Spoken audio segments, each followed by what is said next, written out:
हर हाथ को काम मिले। इसी उद्देश्य के साथ वाराणसी में एक इंटरनेशनल कॉन्क्लेव का आयोजन किया जा रहा है। इस कॉन्क्लेव के जरिए बेरोजगार युवाओं को रोजगार के अवसर उपलब्ध कराने पर फोकस किया जाएगा। कार्यक्रम को लेकर उत्तर प्रदेश सरकार के कैबिनेट मंत्री अनिल राजभर ने ये जानकारी दी है। कैबिनेट मंत्री ने बताया है कि ये आयोजन सिर्फ प्रदेश तक सीमित नहीं रहेगा, बल्कि देश के कई अन्य राज्यों में भी इसी तरह के कॉन्क्लेव आयोजित किए जाएंगे, ताकि अधिक से अधिक युवाओं को रोजगार से जोड़ा जा सके।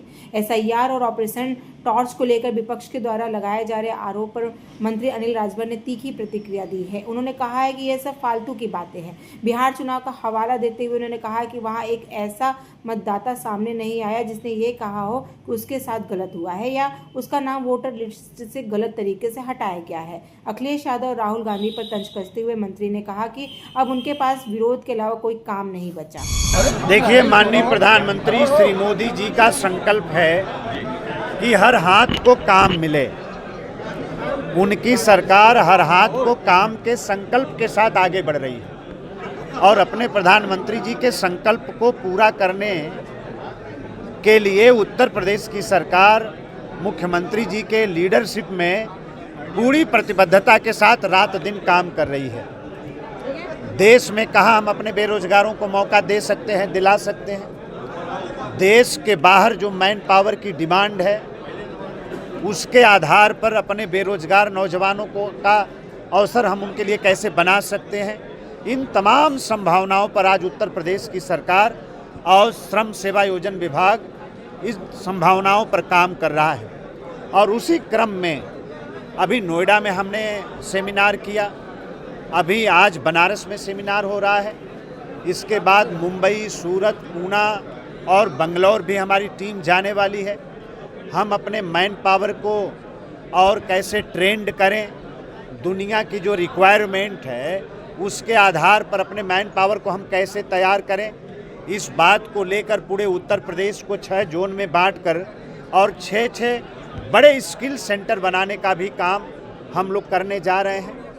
हमारे जो श्रमिक हैं जिनकी डिमांड आज यूरोप में सबसे ज़्यादा है और बड़े पैकेज के साथ उनकी डिमांड है।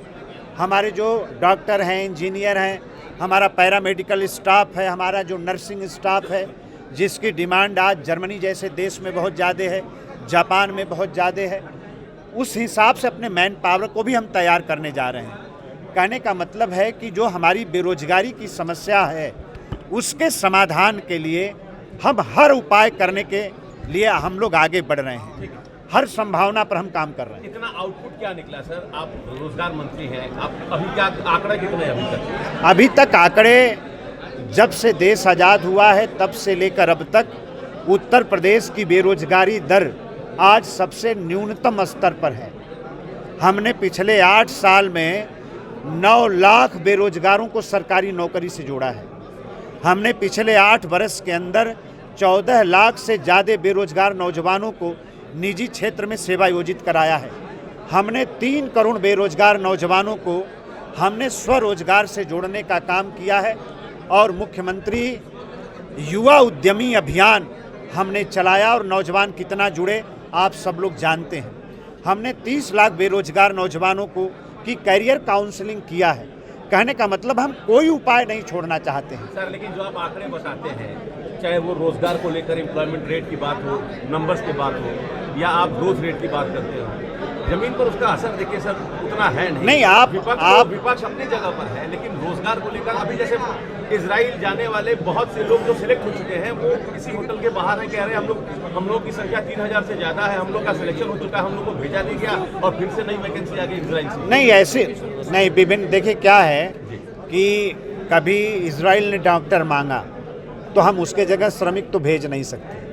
अगर वो प्लम्बरिंग करने वाले श्रमिक मांगे तो उसके जगह हम इलेक्ट्रीशियन तो भेज नहीं सकते।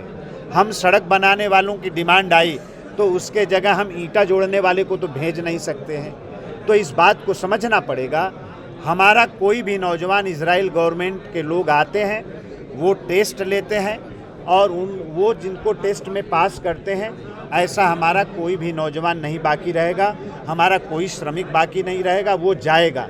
और जो परिणाम है, मैं आपसे अनुरोध करना चाहता हूँ कि इजराइल जो हमारा श्रमिक गया है, किसी एक श्रमिक के घर जाकर आप देख कर आएँ। आपको गर्व हो जाएगा आपको अपनी सरकार पर। इतना बेहतर काम हुआ है।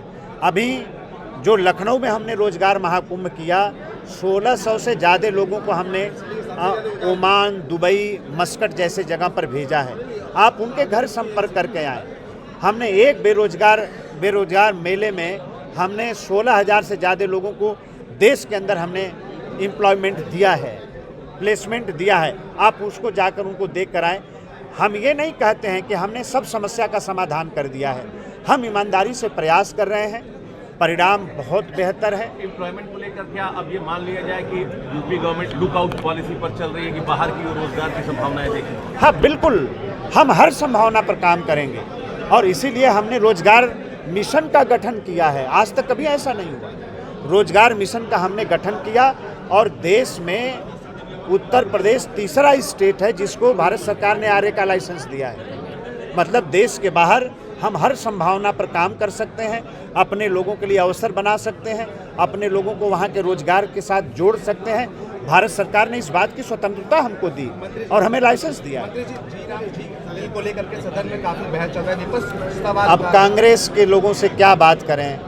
कांग्रेस के लोग तो भगवान राम के अस्तित्व तक को नकार चुके हैं, उनके नेता। तो हम उनसे क्या उम्मीद करेंगे? तो जहां राम की बात आती है तहां वो चिढ़ जाते हैं, विरोध पर उतारू हो जाते हैं। लेकिन सरकार जनभावना के साथ है। लेकिन कोलकाता में स्लम एरिया में भीषण आग लगी। बीजेपी कह रही है कि चुनाव आयोग के जाने से पहले ममता बनर्जी ने ओरिजिनल जो दस्तावेज थे वो जलवा दिए। बड़ी आग लगी है। देखिए, पश्चिम बंगाल की सरकार पूरी तरीके से डरी हुई है। सरकार जाने का खतरा उनको दिखाई दे रहा है। वोटर लिस्ट की शुद्धता का काम जो चुनाव आयोग वहां कर रहा है, उससे वहां की सरकार घबराकर कोई भी काम कर सकती है, इससे इनकार नहीं किया जा सकता। बाकी आगे आने वाले समय में उस घटना के संबंध में तमाम बातें निकल कर आएंगी, फिर आप लोगों के सामने हम लोग रखेंगे।